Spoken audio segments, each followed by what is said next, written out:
Okay, smarter HVAC. This is one of my pet peeves. You ever seen this? It's like a work of art. You gotta bronze that puppy, right?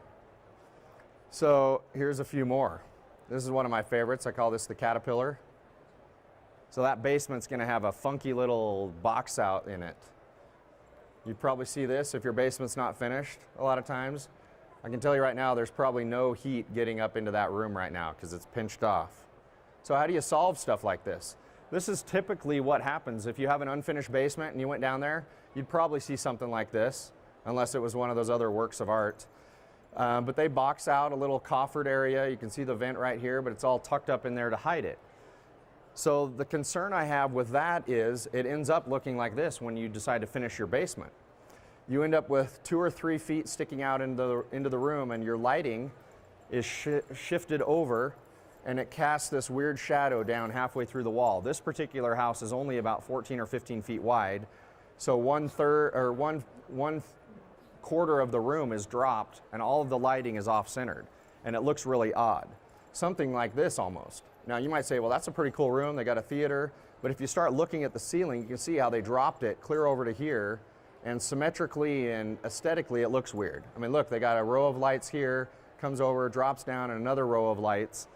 And yes, it's okay, it might be what you have to do, but there might be a better way. So what if you took and matched this drop with that side of the room and did something like this?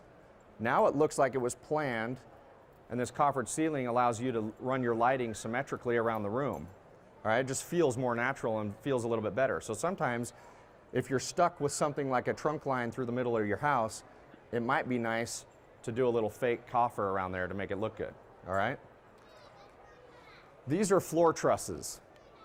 This eliminates virtually any of those issues with drops. Now you can tuck all your ductwork in between into these openings. The same kind of things used on roofs with flat ceilings. If they turn the lights down in here, you can look up and see these are trusses, and they run all their ductwork up inside those openings. But now you can save yourself those funky little drops, and your lighting looks a lot better when you go to finish the house.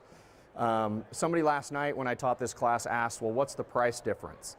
On a 3,000 square foot home, you would probably pay $2,000 to $3,000 more for this kind of a floor versus the other.